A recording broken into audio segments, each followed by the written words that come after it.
आज इस दातारामगढ़ को जो चारागाह समझ रखा है लोगों ने, कभी कोई एमएलए का चुनाव लड़के धोबी से आता है, कभी कोई नावा से आ रहा है, और कोई आज नीम का दाना तो नहीं कह सकते, सीकर से वो आके और यहाँ पे ये सोचते हैं कि यहाँ से अपनी कैंडिडेट को जिता के ले जाएंगे।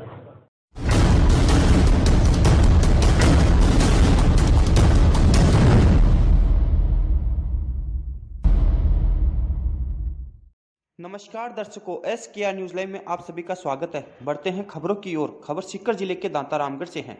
पंचायती राज चुनाव में जिला परिषद और पंचायत समिति के चुनाव की सरगर्मियां तेज होती जा रही है। सभी पार्टियां अपने अपने स्तर पर जनता के बीच जाकर जनसंपर्क में लगे हुए हैं। वहीं पार्टियों के नेता एक दूसरे पर आरोप प्रत्यारोप लगाने में भी पीछे नहीं रह रहे हैं। शनिवार को जिला परिषद के वार्ड नंबर 12 दातारामगढ़ में कांग्रेस प्रत्याशी डॉक्टर रिंकू शर्मा व पंचायत समिति सदस्य प्रत्याशी के कांग्रेस कार्यालय का उद्घाटन हुआ, जिसमें दातारामगढ़ विधायक वीरेंद्र सिंह ने फीता काटकर कार्यालय का विधिवत रूप से उद्घाटन किया। कार्यक्रम के दौरान विधायक वीरेंद्र सिंह ने मीडिया को बताया कि दातारामगढ़ क्षेत्र को अन्य पार्टियों के नेता चारागाह समझकर चुनाव लड़ने के लिए आ जाते हैं, जो उनकी योजना कभी सफल नहीं होने दूंगा और दातारामगढ़ क्षेत्र को चारागाह नहीं बनने दूंगा। उन्होंने बताया कि विधायक चुनाव में नावा से बीजेपी की ओर से चुनाव लड़ने के लिए हरीश कुमावत आ जाते हैं, तो वहीं माकपा से कॉमरेड अमराराम चुनाव लड़ते हैं। और अब जिला परिषद चुनाव में नीमका थाना पूर्व विधायक प्रेम सिंह बाजोड़ ने अपनी पुत्र वधू को दातारामगढ़ से चुनाव लड़ा दिया। लेकिन अब दातारामगढ़ की जनता समझ चुकी है और बाहर के नेताओं को कभी भी जनता स्वीकार नहीं करेगी और इनको इनकी योजनाओं में सफल नहीं होने देगी। वहीं विधायक ने कहा कि सभी पंचायत समितियों एवं जिला परिषद में कांग्रेस का बोर्ड निश्चित तौर पर बनेगा। इसके लिए कांग्रेस के सभी कार्यकर्ता पूरी ईमानदारी और समर्पित भाव से मेहनत कर रहे हैं और पार्टी की ओर से प्रचार प्रसार जोरों शोरों से चल रहा है। कार्यक्रम के दौरान सैकड़ों की संख्या में कांग्रेस कार्यकर्ता और हमारे पंचायत राज के जो चुनाव हो रहे हैं उसमें 2 पंचायत समितियाँ दातारामगढ़ विधानसभा क्षेत्र में आती हैं और 8 वार्ड आते हैं जिला परिषद के। उसमें आज जो पोजीशन है वो लोगों की, कार्यकर्ताओं की जो राय है आ रही है, उसमें निश्चित रूप से हम दोनों पंचायत समिति बनाएंगे और 8 के 8 वार्ड हम जिला परिषद के हैं वो चुनाव जीतेंगे। ये कार्यकर्ता के भरोसे मैं ये बात दावे के साथ कह सकता हूँ।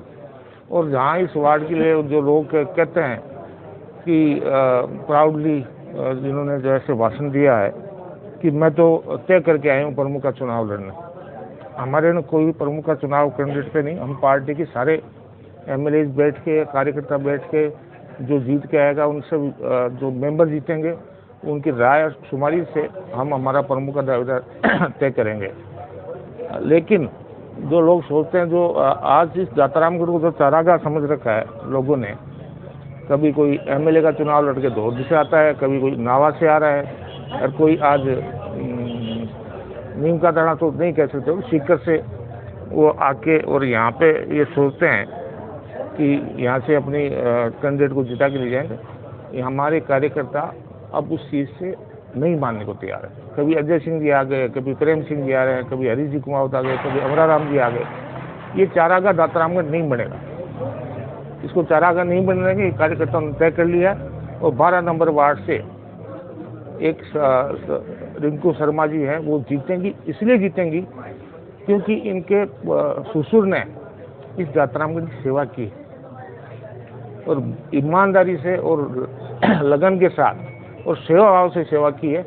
इसलिए आज जन समर्थन आप देख रहे हो, लोगों का जो उत्साह है, निश्चित रूप से ये चुनाव निश्चित रूप से और मैं सुनिश्चित रूप से कह सकता हूँ रिंकू शर्मा चुनाव जीतेगी। और यहाँ के जितने भी मेरे पंचायत मेंबर हैं इस 12 नंबर में, वो सारे के सारे आज सब आराम से सूटेबल तरीके से चुनाव जीतने की पोजीशन में है। एक सर, भाजपा वाले आरोप लगाने की जो 4 सीटें उनके फार्म जो भाजपा के प्रत्याशी को निरस्त किए गए हैं, उस पर आरोप लगाया जा रहा है कि कांग्रेस ने षड्यंत्र पूर्व ये उनकी वजह से ये निरस्त हुए हैं, उस पर क्या कहना चाहेंगे? तो कांग्रेस के अगर सरकार है, कांग्रेस ने निरस्त करा दिए उनके आवेदन, तो मेरे खुद के पंचायत समिति पलसाना में मंडा और सुजावास में कैंसिल हुए, वो कैसे कैंसिल हुए? क्या सरकार अगर करती तो वहाँ पे कैंसिल क्यों होने देते हम? जिसने ना आवेदन भरा ही नहीं, जिसने अपना एफिडेविट कर दिया होगा, जिसने फॉर्म सही नहीं भरा होगा, तो उसमें सरकार क्या कर सकती है? तो इलेक्शन कमीशन का काम है, वहाँ पे ऑनलाइन हो जाता है सारा का सारा फार्म। सरकार क्या करेगी इसमें? इलेक्शन कमीशन है,